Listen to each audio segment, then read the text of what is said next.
My name is Dr. Michael Brown, and this is 3 Words, a bite-sized podcast about the simple and yet very strategic choices that all of us can make in order to be fully alive. Today in the studio is none other than Barb Roose, a friend and a colleague who is always so present and so fully alive with us because she is a person of hope, and she is someone who has learned to trust the process of going from where she has been to where she wants to be. And that is our 3-word conversation today. You want to be sure to check it out. Listen in. Barb Roose, it is so great to have you back on 3 Words Podcast here in the studio, and we are just thrilled to have you here. I'm so excited to be back. Very, very happy to be back. Thank you. Well, I'm guessing that some of our viewers and listeners have not heard your 2 other episodes on Worrying Solves Nothing and Everyone is Equal. So would you take just a minute and tell us more about yourself? Well, I am a speaker and author, but if we go back from that, I am someone who never expected to be where I'm at in life today. And so I love that we're talking about this particular 3 words that we'll introduce in a moment, because I was a little small brown-skinned girl who grew up in Northeast Ohio, and through just a variety of life circumstances, I've been able to live out the gifts that God has given me in a way that I hope makes a lasting and positive impact in the life of others. Well, you already are making an incredible positive and lasting impact in so many lives. And we hear testimony after testimony of the impact that you're having. Even off the camera a few minutes ago, we were talking about even who you've mentored and even people that have kind of followed in your footsteps and some of the cool things that you've done. So I'm excited to have the same conversation with you that we're kind of having off camera, but here are 3 words for today. The 3 words are trust the process. Now, I'm guessing this weaves into a little bit of your introduction as you've chosen to introduce yourself today, but why do these 3 words, as you chose them for yourself, mean so much to you? In another single word, it's about hope. Hope is one of the most powerful words in our human existence. And as we get into this idea of trust the process, what we're all searching for, whether we realize it or not, is knowing that there's a path to hope. And when we don't see hope, then we question everything that we're going through. We question everything we're experiencing. We're kind of lost. But when we know that there is hope at each juncture in our life journey, that makes it easier for us to be present and attend to the challenges that rise up and meet our way as we're making our way through the process. You know, it's interesting you use those words, trust the process, as I work as a life and mental coach for athletics, and I've actually been working with professional and collegiate athletes. I hear oftentimes coaches use that same phrase. You need to trust the process because there's all this training, there's all this practice. And oftentimes our student athletes or even our collegiate or professional athletes, they're in these training sessions, but they're not seeing the outcomes that they want. They're not seeing the championships that they want. And you hear coaches say over and over and over again, no. You have to trust the process. Don't pivot too quickly. We're not going to give up on the plan. We have to stay the course. Does that resonate with some of the things you're thinking about? Oh, absolutely. And I love that you're working with athletes because I think that is such a great example of life. The training and the mental plus the physical, so much about that mirrors what we're trying to do day in and day out. I was an athlete when I was in high school, and I remember my high school hurdle coach and I would be working on my steps and working on how to decrease the amount of time for that first 5 steps to the hurdle. And he was my coach for 3 years in high school. And every day we would go out and we would work on those steps. And I remember there was one day at my junior year, it was late in the season, and he had been watching and working with me. And finally he just said randomly one day, he said, "Let's switch your feet." And just that one move on that one day dropped my hurdle time by 1.5 seconds in the next race, which then allowed me to break a school record and do some other things. But we wouldn't have gotten to that point if we didn't have all of those other days that didn't seemingly make a difference, all of it built to that one day where we made that change and there was a breakthrough. I'm going to hit pause on this conversation just briefly to acknowledge that trusting the process is hard. And I presume that you have family or friends or close colleagues who are struggling to trust the process in their own life to go from here to there. Would you share this episode with that friend or family member? Now back to the episode. So when you talk about trusting the process, another phrase that comes to mind, and you just described it here in your own high school athletic experience, is what you're saying is there's several things that are building toward your future. You don't always know the outcome, but we can be assured of this, that nothing is wasted. Not at all. Nothing is ever wasted. Another simple visual is it's the old story of the man who was given the rock to tap, and the wise man just said, "I want you to just tap this rock each day." And the guy just said, "Well, we need to split the rock in half." And the guy goes, "Yep, you're just going to give it a few taps every day." And so the guy just tapped the rock each day, and he tapped. And there were days he got frustrated and he was angry at it. And then it was one day when the rock split. And he did not see it in advance. He didn't know that it was coming, but there were internal things that were happening within that rock. But he had to keep showing up and doing what he needed to do. And the breakthrough happened. So when you say showing up, that's what you're encouraging all of us to do in general, is when you're trusting the process, the life that you're living, every choice matters, every circumstance is kind of building into who you're becoming and what you're actually ultimately going to accomplish and the outcomes, but that you don't feel like there are worthless decisions or worthless moments, or even, I'm guessing, the painful stuff is the stuff that we're like, wow, this is a distraction. This is a disruption. This crisis is sidetracking me. Whereas I'm guessing you would say, no, it's actually a part of that process. It is a part of it. That's where we go back to hope again. No one gets through their human existence on a smooth, easy road. None of us do. So if we live from the posture that trust the process means that we've got to be perfect at every juncture, then we're not going to trust the process because we're all going to mess up. Rather, trust the process is what you said, that first part of choosing to show up, choosing to look at each day and go, we're going to engage with our life today. Some of it we're going to do well. Some of it we're going to mess up at. I remember when I was talking about kind of my intro, when I was that young brown skinned girl who is now living out her life every day, what I didn't put in the story was the fact that I grew up and there were times at which our family had to deal with racism. When I was 19, I got pregnant in college and married when I was 20. I was a young mom still in college. There were career challenges. Later in life, we had a family addiction issue. There was a divorce. So in the trust the process every day, that didn't mean that life was smooth. But what was crucial was holding on to the hope and knowing that whatever I was experiencing was not wasted, that it would be meaningful, and that all of those experiences today, they make me who I am and what I have to offer the world. Which I'm guessing gives tremendous security and trust and even faith, and I know you're a faith-filled person, in the midst of uncertainty, or even wondering, how does this fit into the bigger picture or the bigger mosaic of my life? Talk about time, because my guess is trusting the process, for those of us who feel like we want things to happen fast, and we tend to be impatient as a culture, trusting the process, that's probably something that we really have to face, is the fact that this may take longer than we would have initially expected. So I have a little bit of a wild question for you. Okay. Ready? You're going to turn the question back on me. Fair enough. Really am. Have you ever dyed your hair?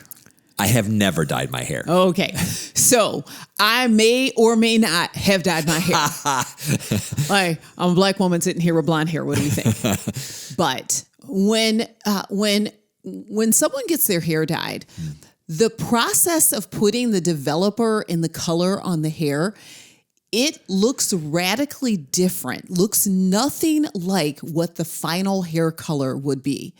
What part of that mixture is the developer. And when the developer is applied to the hair, the developer has to remain on the hair for a certain amount of time for the desired result. Now, there are some people that can dye, they can put it on their own hair, and they can do a pretty good job. But the best results happen when someone else is doing the applying. Someone else is able to see the 360 picture. They're able to accurately plan out. They can see more than the person. So when we talk about this idea of trusting the process and it takes time, in addition to time, it also takes the right vision. And for me, what my choice has been in trusting the process is going, who is it that I can trust more than myself? So I choose to believe that there is a higher power that understands how much time needs to develop, that I can look at a circumstance and it not look like what I need it to look like, but there is a higher power that is observant and has vision and says, you can trust me, just wait. You can trust me, just wait. One of my favorite slogans is the answers will come. The answers will come, that eventually we will know why, which is the ultimate question that we're always asking when we're going through hard times. Why is this happening to me? Why is this happening now? What is the purpose of this? We always want to know why, but rarely do we know why. Rarely do we know why. And when I employ that phrase, the answers will come, that is for me a trigger and a reminder that there is a higher power for me, it's God, that I can go, I may not understand why or how right now, but God will let me know what I need to know when I need to know it. And it requires an act of faith and it requires an act of trust. But what the benefit to me is in the process, the weight isn't all on me. Because when we're trusting the process, it's a heavy rock pushing up a hill when we're trying to trust a process and everything's on us. But when we know that it's not on us and we know that there is an entity that is leading and guiding us in the process, then it makes it a little easier for me to breathe deeper while I'm waiting. I love that. You know, Barb, obviously, as our listeners and viewers are tuned to this particular episode, some might have even chosen it because they saw the words trust the process and they're thinking to themselves, wow, I tend to be distrustful of the process.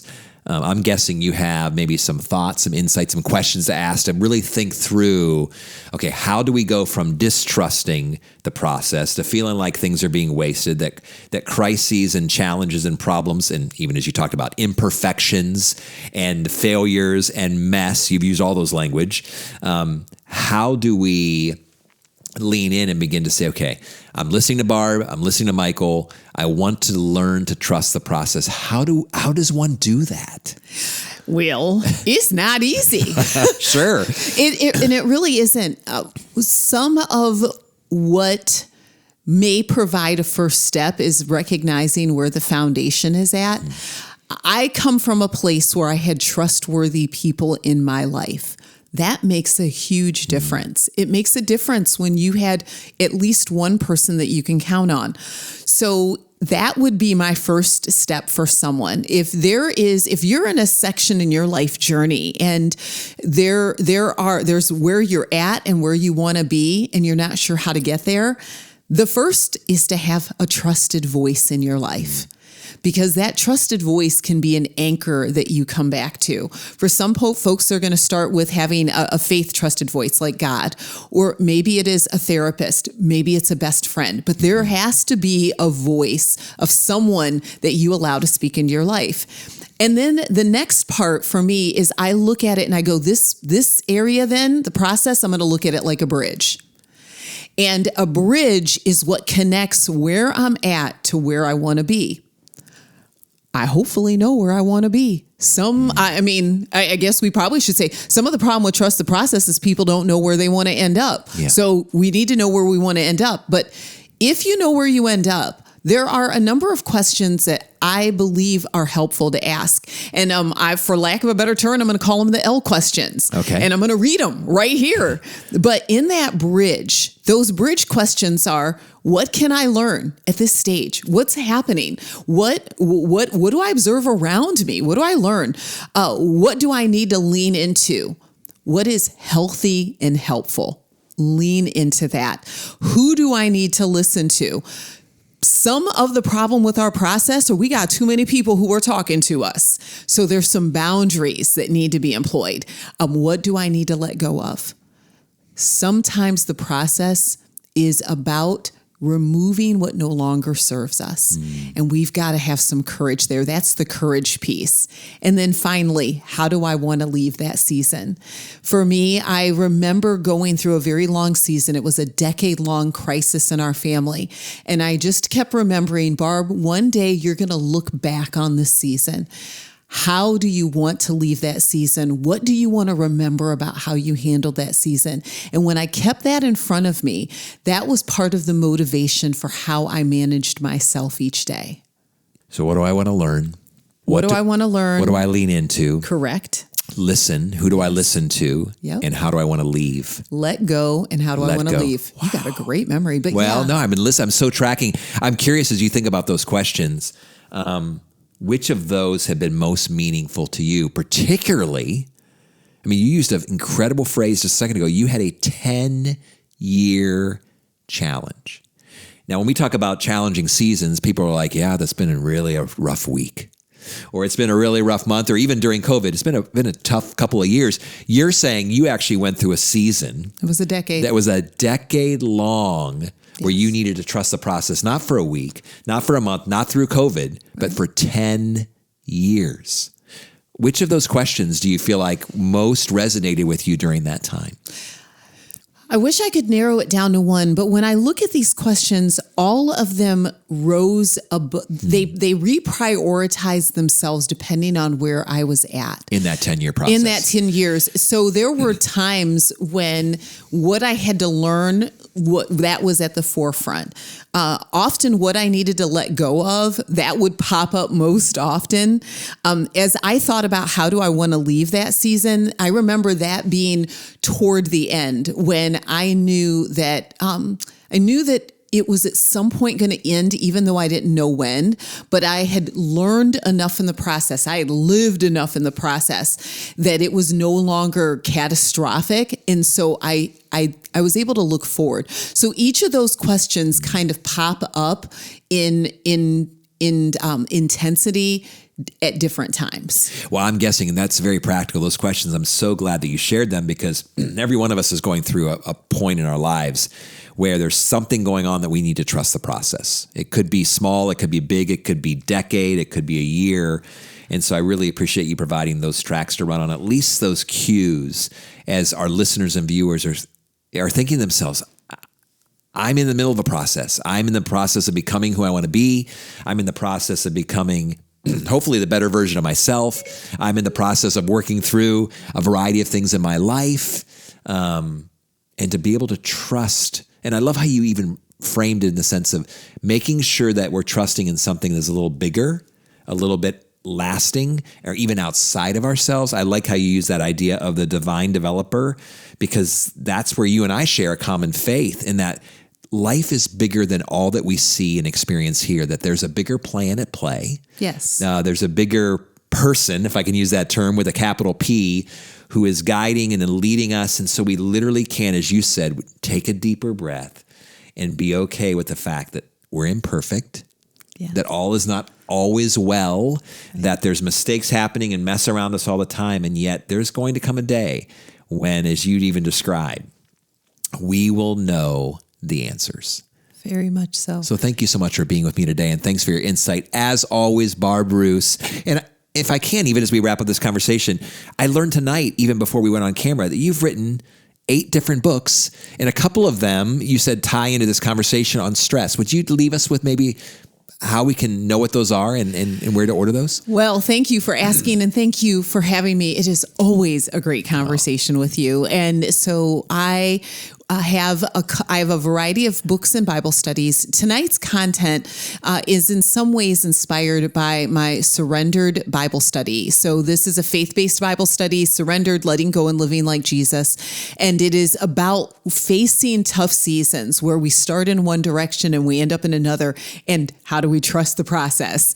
And then there's also a surrendered devotional for those who either don't necessarily have time or they're a little intimidated by Bible study. This little devotional works through lots and lots of letting go topics that are nice, small, bite-sized coffee break reading. I love the fact that we not just provide a podcast that people can be inspired by, but even give them further resources that you have written. And obviously they can go find those and just Google that or find it. They're available. Yes, I'm a traditionally published author. They're available pretty much anywhere and everywhere. But if you want one-stop shopping, my publisher is abingdonwomen.com. So you can go to abingdonwomen/Barb Roose, and all of my books and studies are there.